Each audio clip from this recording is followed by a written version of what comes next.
Hi అండి, అందరికీ నమస్కారం. నేను మీ సుజాత రవీంద్రనాథ్. గోదావరి జిల్లాల్లో రొయ్యలతోనూ మటన్తోనూ ఇలా కలుపులు వేసి ఎక్కువ వండుకుంటూ ఉంటారు. ఈరోజు నేను రొయ్యలు, బెండకాయ, గుడ్లు పులుసు చేసి చూపించబోతున్నాను. ఎంతో రుచిగా ఉండే ఈ కమ్మనైన పులుసు అన్నంలో కలుపుకొని తింటే ఎంత బాగుంటుందో.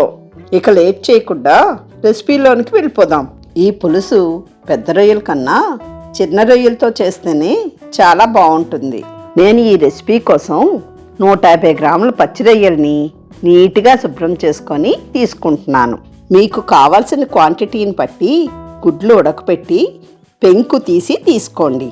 2-3 ఉల్లిపాయలు ఇలా మీడియం సైజ్ ముక్కలుగా, ఒక 4 పచ్చిమిరపకాయలు చీలికలుగా కట్ చేసుకోండి. నేను ఈ రెసిపీ కోసం ఒక 1/2 కేజీ బెండకాయలు తీసుకుంటున్నాను. బెండకాయల్ని ఇలా ఈ సైజు ముక్కలుగా కట్ చేసుకోండి. 3-4 టమాటాలు కూడా ఇలా మీడియం సైజ్ ముక్కలుగా కట్ చేసుకోండి. పెద్ద నిమ్మకాయంత చింతపండుని వేడి నీళ్ళు వేసి నానబెట్టుకొని రసం తీసి పెట్టుకోండి. స్టవ్ మీద ప్యాన్ పెట్టుకొని ఒక 3 టేబుల్ స్పూన్ల వరకు నువ్వుల నూనె వేసుకోండి. 1/2 టీ స్పూన్ పసుపు వేసుకొని నూనెలో అంతా పసుపు కలిసినట్టుగా కలుపుకోండి. ఇలాంటి పులుసుల్లో నువ్వుల నూనె వేసుకుంటే చాలా కమ్మగా పులుసు కుదురుతుందండి.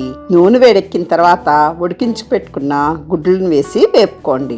ఇలా ముందుగా మనం నూనెలో పసుపు వేయడం వలన గుడ్లు పాన్కి అతుక్కోవు. అలాగే గుడ్లు ఉడికించుకునేటప్పుడు ఒక 1/2 టీ స్పూన్ ఉప్పు వేయడం వలన గుడ్ల మీద ఉన్న పెంకుని ఈజీగా రిమూవ్ చేయొచ్చు. ఇలా గుడ్లన్నీ బాగా వేగిన తర్వాత ఒక బౌల్లోకి ట్రాన్స్ఫర్ చేసుకోండి. ఇప్పుడు అదే ప్యాన్లో రొయ్యలు వేసి ఒక 10 నిమిషాలు మీడియం ఫ్లేమ్లో వేయించుకోండి. రొయ్యల్లోని వాటర్ అంతా పోయి అన్నీ బాగా వేగాయి కదా.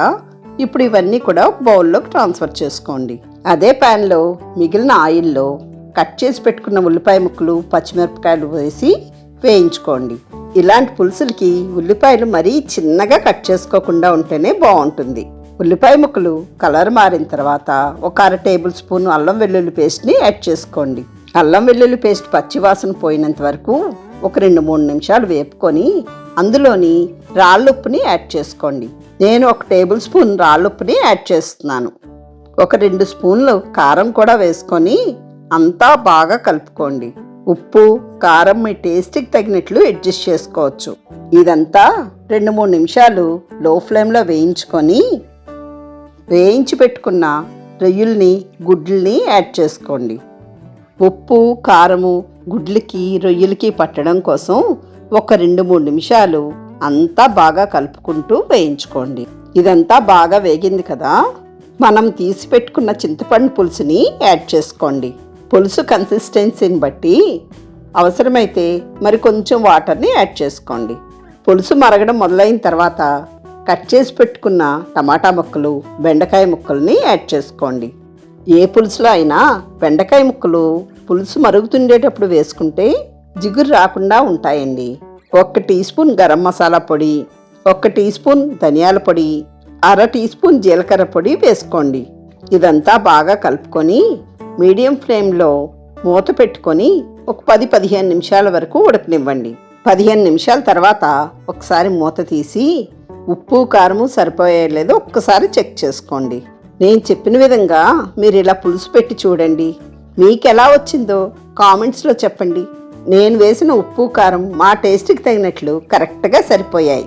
ఇంకొక 5 నిమిషాలు మీడియం ఫ్లేమ్లో ఉడికించుకొని బెండకాయ ముక్కలు మెత్తబడిన తర్వాత గుప్పెడంత కొత్తిమీర వేసుకుంటే మన గుడ్లు, బెండకాయ, రొయ్యల పులుసు రెడీ అయిపోయిందండి.